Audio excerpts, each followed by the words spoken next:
భాషను గురించి తెలుసుకుందాం. ధ్వని అంటే మామూలుగా మనం చప్పుడు, శబ్దం అని అనుకుంటాం కదా! నిజంగా అదే. కానీ భాషా విషయానికి వస్తే మాత్రం ధ్వని అంటే నోటితో పలికేది అని అర్థం. భాషా ధ్వనులకు చెందిన అక్షరపు గుర్తుల పట్టికను మనం వర్ణమాల లేదా అక్షరమాల అని అంటాము. ఉదాహరణకు అ అనేది ఒక ధ్వనిని తెలిపే గుర్తు, అంటే అక్షరం.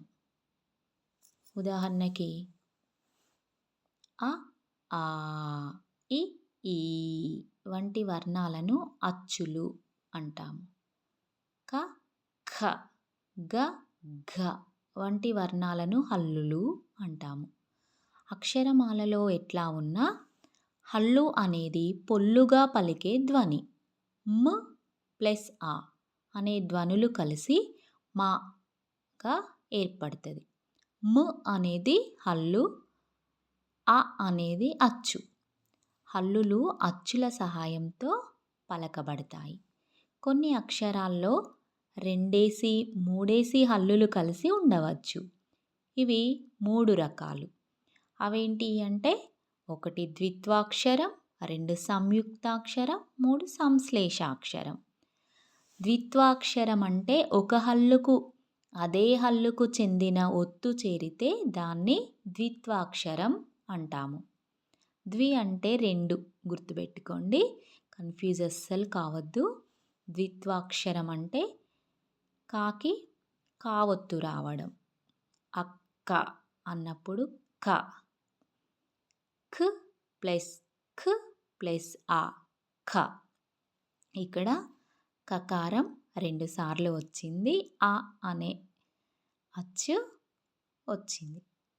అదేవిధంగా సంయుక్తాక్షరం ఒక హల్లుకు వేరొక హల్లుకు చెందిన ఒత్తు చేరితే దాన్ని సంయుక్తాక్షరం అంటాము. ఉదాహరణకి న్య అనే అక్షరాన్ని మనం తీసుకున్నట్టయితే దానిలో న్ ప్లస్ యు ప్లస్ ఆ. ఇక్కడ నకార యకారాలనే 2 హల్లులు వచ్చాయి. దానితో ఒక అచ్చు, ఆ అనే అచ్చు చేరింది. సంశ్లేషాక్షరం అంటే ఒక హల్లుకు ఒకటి కంటే ఎక్కువ హల్లులకు చెందిన ఒత్తులు చేరితే దాన్ని మనం సంశ్లేషాక్షరం అంటాము. ఉదాహరణకు క్ష్మి, క్, ష్, ము, ఈ. ఇక్కడ కకార షకార మకారాలనే హల్లులు 3 కలిశాయి కదా. ఇంకా స్త్రీ స్, త్, ట్ర్, ఈ, స్త్రీ. రాష్ట్రంలో స్ట్రా.